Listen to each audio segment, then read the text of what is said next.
Mic ഒരു famous റൈറ്ററാണ്. Haunted ആയിട്ടുള്ള ആളുകൾ പോകാൻ തന്നെ മടിക്കുന്ന സ്ഥലങ്ങളിൽ താമസിച്ച് തൻ്റെ എക്സ്പീരിയൻസിനെ കുറിച്ച് എഴുതുകയാണ് അയാളുടെ ഹോബി. മൈക്ക് ഇതുവരെ 3 ബുക്കുകൾ എഴുതിയിട്ടുണ്ട്.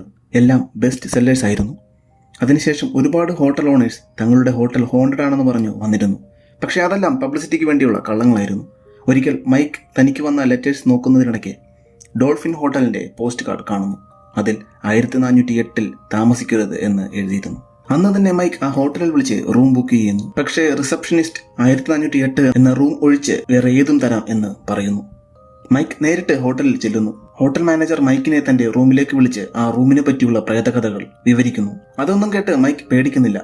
ആ റൂമിൽ താമസിക്കണമെന്ന് അയാൾ ഉറപ്പിച്ച് പറഞ്ഞു. അവസാനം 1408 എന്ന റൂമിൽ വെച്ച് മരിച്ചവരുടെ ലിസ്റ്റ് അടങ്ങിയ ബുക്ക് മാനേജർ മൈക്കിന് കൊടുക്കുന്നു. മാനേജർ റൂമിന്റെ കീ മൈക്കിന് കൊടുക്കുന്നു. 1408 എന്ന റൂമിലേക്ക് മൈക്ക് കയറുന്നു. അയാൾക്ക് പ്രത്യേകിച്ച് ഒന്നും തന്നെ തോന്നിയില്ല. ബാത്റൂമിൽ ചെന്ന് ടിഷ്യൂ എടുത്ത് അയാൾ തന്റെ വിയർപ്പ് തുടയ്ക്കുന്നു. തന്റെ ടേപ്പ് റെക്കോർഡർ എടുത്ത് തന്റെ എക്സ്പീരിയൻസ് മൈക്ക് റെക്കോർഡ് ചെയ്യുന്നു. മൈക്ക് ബെഡിൽ 2 ചോക്ലേറ്റ് ഇരിക്കുന്നത് കാണുന്നു. നേരത്തെ താൻ അവിടെ ഇരുന്നപ്പോൾ അത് കണ്ടിരുന്നില്ല. ആരോ റൂമിൽ ഒളിച്ചിരുന്ന് ഇതൊക്കെ ചെയ്യുന്നതാണെന്ന് അയാൾക്ക് തോന്നുന്നു. ബാത്റൂമിൽ നോക്കിയപ്പോൾ നേരത്തെ താൻ കീറിയ ടിഷ്യൂ പുതിയതുപോലെ ഇരിക്കുന്നു.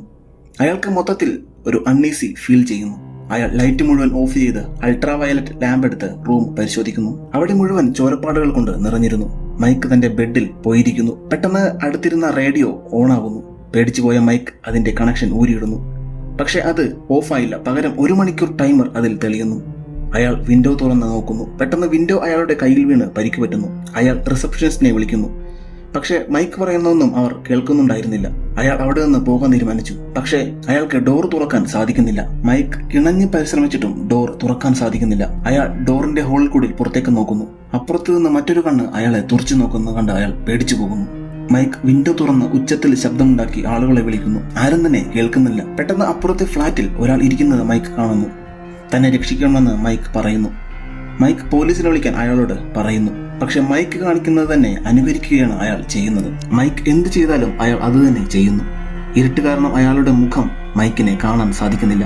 മൈക്ക് അടുത്തിരുന്ന ലാമ്പ് എടുത്ത് തന്റെ മുഖത്തിനടുത്ത് പിടിക്കുന്നു. അതുപോലെ മറ്റേയാളും ചെയ്യുന്നു. മൈക്ക് അതുകൊണ്ട് വിറച്ചു പോകുന്നു. അയാൾ മൈക്ക് തന്നെയായിരുന്നു. പെട്ടെന്ന് അയാളുടെ പുറകിൽ ഒരാൾ വന്ന് ആക്രമിക്കുന്നു. പെട്ടെന്ന് അയാൾ മൈക്കിനെയും ആക്രമിക്കുന്നു. പേടിച്ച് മൈക്ക് കണ്ണടയ്ക്കുന്നു. കണ്ണു തുറന്ന മൈക്ക് ആ റൂമിൽ ആരെയും കാണുന്നില്ല.